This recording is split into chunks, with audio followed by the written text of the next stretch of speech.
In early 1541, I received a letter from one Joan Bulmer, a young woman whom I'd lived with at Lambeth. In her letter, she requested that I bring her to court and appoint her as one of my ladies-in-waiting, so that she may share in my great destiny, as she put it. Joan and I had never been the best of friends, but she was aware of the arrangement I had had with Francis Derham, and I feared my refusal would give her cause to bring my past to light. So, with very little choice left, I accepted her request. Her familiarity with the Queen of England caused those at court to question who she was and why she felt she could behave in such a way. Slowly I began to feel a change at court. I started to feel eyes watching me more closely and felt more exposed.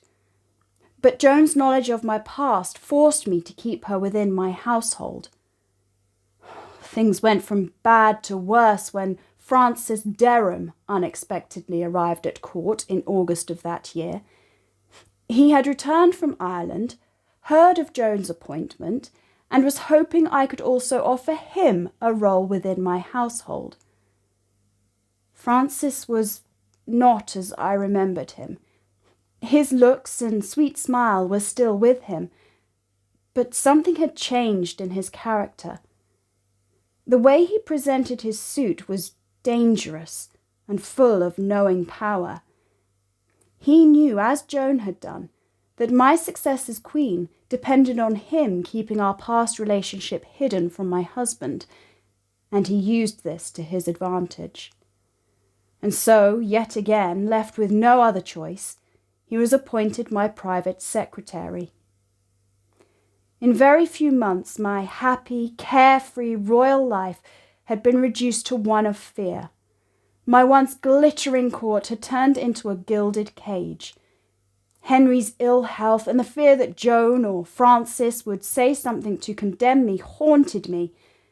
But in the end, my downfall arose from the simple prattlings of an old chambermaid from my days at Lambeth, Mary Lascelles. Mary Lascelles' brother had apparently suggested she seek employment in my household, but the lady refused, saying that I had been light both in living and in conditions whilst at Lambeth, and therefore she did not wish to serve me. Her brother, John Lascelles, had thought this information important, and reported it to the Archbishop of Canterbury, Thomas Cranmer. From then on, everything spiralled out of my control, and things happened so quickly that I forget which events led to what or in what order they occurred.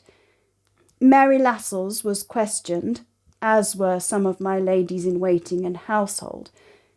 Francis Derham, Henry Manox, Thomas Culpeper, and many of my family members were also arrested and taken to the Tower of London to be questioned. My jewels and possessions were removed. I was placed under house arrest and stripped of my title as queen.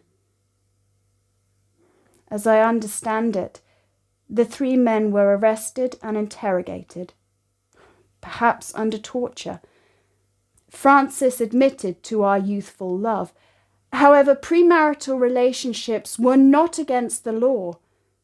It is true I knew Francis as a wife doth know her husband, but the charge is that our relationship continued whilst he was at court, and that my relationship with Thomas Culpeper went further than friendship are lies. Culpeper himself admitted during questioning that our relationship had not passed beyond words.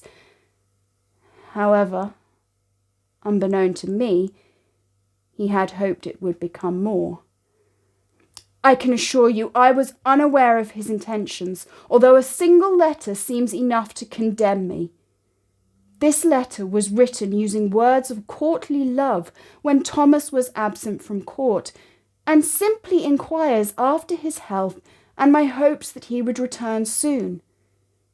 As I have said before, his guidance and friendship were invaluable to me as a young, inexperienced maid of honour, and later as queen. He was easy to talk to, and offered words of advice and comfort when my husband was ill.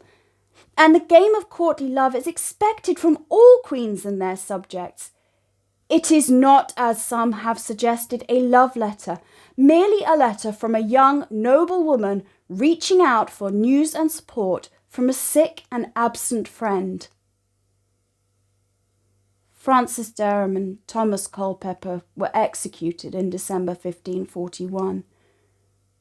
Francis was given a traitor's death, too horrendous to imagine, while Thomas was beheaded. However, Henry Manox, my first abuser and a catalyst of my unhappiness at many times throughout my life, had the charge against him dropped and was released from the Tower. And so ends my story. You all know what happens to me after this, and I shall not dwell on the hardships and illness I encountered during my last few months.